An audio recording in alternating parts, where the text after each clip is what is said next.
Assassin's Creed Brotherhood is really an experience in speed and power in a way that Assassin's Creed 2 wasn't. Rome is the huge city. It's the largest city ever built by the Assassin's Creed team, so there's a lot to see and a lot to discover in Rome.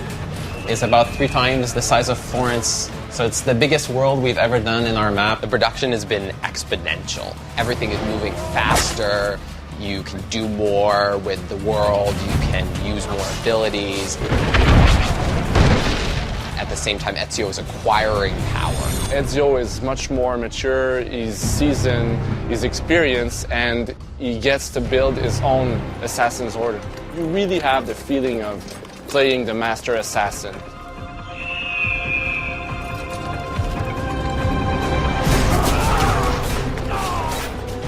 We have what we call memorable moments. Places in the game where we wanted the player to feel really like an epic mission. I wanted the player to remember each set piece and be able to talk about them with friends, not only next week, but next month. One of the biggest set piece that we have is the Castel Sant'Angelo, which is actually the main residence of the Pope. It actually took a whole team just to build that specific landmark. It's so huge. Many aspects of the game were actually very challenging. The horse is one of them. There's a good reason why we didn't do it on AC1 and on AC2. We really wanted to work hard on the horse and really improve the horse a lot, and that was a behemoth for us. Having the horse inside the city is something that multiplies all the problems you have with the horse, because then you can do free running, then you can do assassinations, then you can do hijacking. The horse was definitely a challenge. Personally, when I play Assassin's Creed Brotherhood, my favorite part is to be really stealthy. And what's nice about it is that now you have your fellow assassins with you. You can really come up with a plan, send your assassins on missions. You can call your fellow assassins to kill people around you who you want dead. Ezio just does it with this little gesture like they're dead. I mix it up a bit. I do like to do this social stealth action, like Blade in the Crowd type. Sometimes I just love to go in Rambo style and just kill everything. I like kind of barreling through things. I'm not a delicate player. I'm not trying to master the nuances of the system, although there are many of them. I really like just doing high voltage things like throwing an axe into someone's head. My favorite gadget are the smoke bombs. Call your assassins, they throw smoke bombs, it's chaos. And then you just go for the kill and savor that final moment.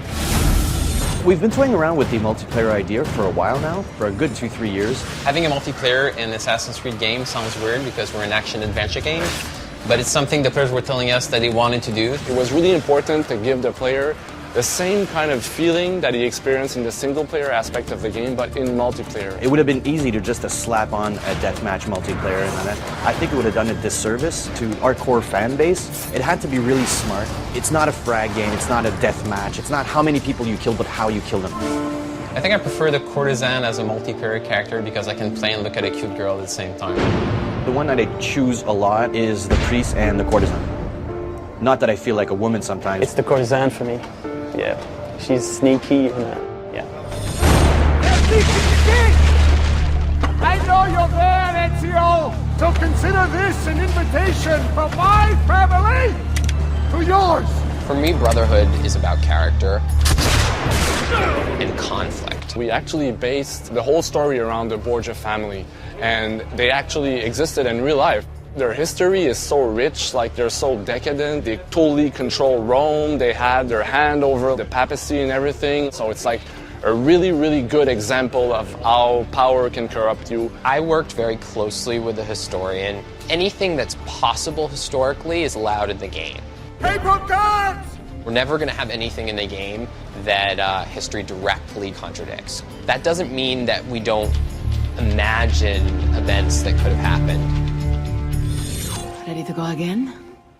You don't need to ask. One should always have the freedom to choose. The struggle between the Assassins and the Templars is part of this universal push-pull between control and freedom. The Templars are all about control over the mass, telling people what to think, telling people what morals to have, what's right and wrong. And the Assassins represent freedom of thought, freedom of choice. A lot of gamers talk about how our endings are like cliffhangers, but I think the Assassin's Creed game, like any season finale, deserves such an ending. Don't forget, It's all about Desmond's ancestors. So it's all about Desmond's story going into a machine and reliving ancestors' past lives. What will be really racking your brains at the end of the game is that you can't really trust anybody. We really wanted to keep people on their toes, who's on my side and who's really not on my side, have the player doubt who his friends are and who his enemies are. It's really like a big conspiracy and you don't know who's a Templar, who is an assassin. That part is really true for Desmond as well. You start to see how messages from the past are being conveyed to Desmond in the present, and we're building to something really big.